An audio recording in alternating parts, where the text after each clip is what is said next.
අද වීඩියෝ එකෙන් කියලා දෙන්නේ වතුර බිල 30% හෝ 40ක් අඩු කරගන්න පුළුවන් සරල උපක්‍රමයක් ගැන.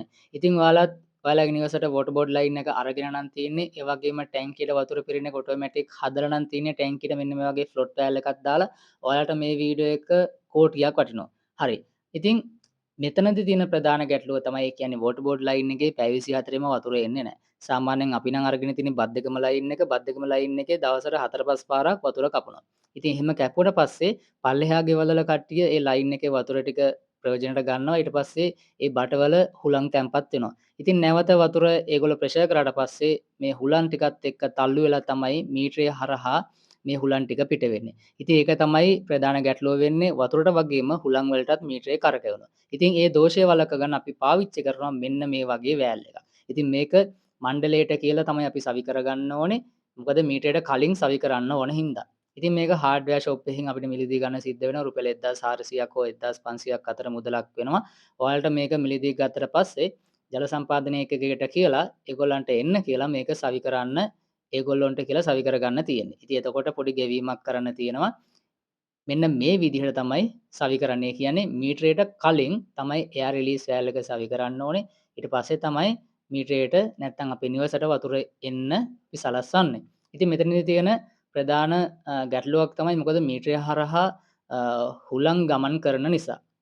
ඉතින් එතකොට අපි වතුර පාවිච්චි කරලත් නැතුව අපි මුදල් ගෙවලා. ඉතින් මේ දෝෂය මග අරගන්න මෙන්න මේ විදිහට එයාර් රිලීස් වෑල් එකක් අපිට පාවිච්චි කරන්න පුළුවන්. අපි මේ වෑල් එකට කියනවා එයාර් රිලීස් වෑල් එක කියලා. හරි. දැන් මේ මෙතන ලයින් එකේ තියෙන ප්‍රධාන කොටස් ටික මම උදාහරණයක් විදිහට කෙටියෙන් පැහැදිලි කරන්නම්. දකුණත පැත්තෙන් තමයි වතුර සප්ලයි එක එන්නේ. ඊට පස්සේ මෙතන මැග්නටික් ලොක් එකක් තියෙනවා. ඒක විදුලි බල ජල සම්පාදන මණ්ඩලයට විතරයි අත තියන්න පුළුවන් වෙන්නේ. ඒ කියන්නේ රිපෙයාර් එකදී ඒගොල්ලෝ මෙතන ක්ලෝස් කරලා ඒගොල්ලෝ පාවිච්චි කරන්න තියෙන්නේ.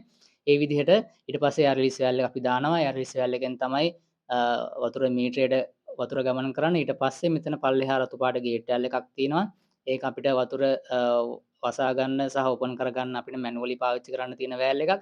ඊට පස්සේ මෙතන ඔයාලා බලා ගන්න පුළුවන් නන් රිටර්න් වෑල් එකක් මෙතන අපි දාලා තියෙන මේක අපිට දාගන්න පුළුවන්. ඒක මණ්ඩලයට කියන අවශ්‍යතාවයක් නැහැ. මොකද මීටරයෙන් පස්සේනේ මේ මැනුවල් වෑල් එක වැහුවා. ඊට පස්සේ නන් රිටර්න් වෑල් එක දාගත්තා.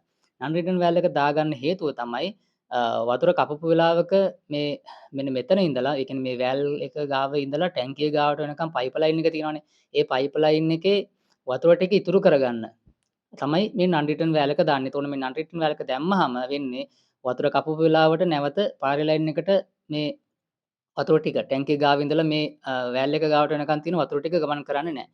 මොකද එහෙම අපි ඒ වතුර ටික ඉතුරු කරගන්නේ ඒ පයිප්ලයින් එකේ වතුර ටික තියෙනකොට එතන පොඩි බාධකයක් තියෙනවා. එතකොට හුලං ටික මේ ලයින් එකෙන් ගමන් කරන්නේ නැති වෙන්න. මම හිතනවා කියපු දේ පැහැදිලි නැති කියලා. නන් රිටර්න් වෑල් එක නම් ඔයාලට දාගන්න පුළුවන්. නන් රිටර්න් වෑල් එක රුපියල් 1500ක් වගේ මුදලක් වෙන්නේ. ඉතින් ඔයාලට මේ එයාර් රිලීස් වෑල් එක දාගන්න වෙනවා අනිවාර්යයෙන්ම මණ්ඩලයට කියලා. හරි. මම හිතනවා කියපු දේ පැහැදිලි නැති කියලා. අනිවාර්යයෙන්ම වගකීමෙන් කියනවා මේ එයාර් රිලීස් වෑල් එක දාගන්න අවශ්‍යතාවය තියෙන්නේ පැය 24ෙම වතුර සප්ලයි එක නැති ජල සම්පාදන මණ්ඩලයෙන් සවි කරපු වෝටර් බෝඩ් ලයින් එකට. ඒ කියන්නේ මෙන්න මේ වගේ මීටර්ස් වලට. හරි. මම හිතනවා කියපු දේ පැහැදිලි නැති කියලා. ඉතින් ඔයාලගේ පැත්තෙත් පැය 24ෙම වතුර සප්ලයි එක නැත්නම් අනිවාර්යයෙන්ම එයාර් රිලීස් වෑල් එකක් දාගන්න වගකීමෙන් කියනවා වතුර බිල අඩු කරගන්න පුළුවන්. ඉතින් වීඩියෝ එක හොඳයි නම් වීඩියෝ එකට ලයික් කරන්න, තවත් යාළුවෙක්ට බලන්න මේ වීඩියෝ එක ෂෙයා කරන්න කියලා පුංචි ඉල්ලීමක් කරනවා. channel එක subscribe කරලා එකතු වෙන්න. සියලුම දෙනාට සුබ දවසක්.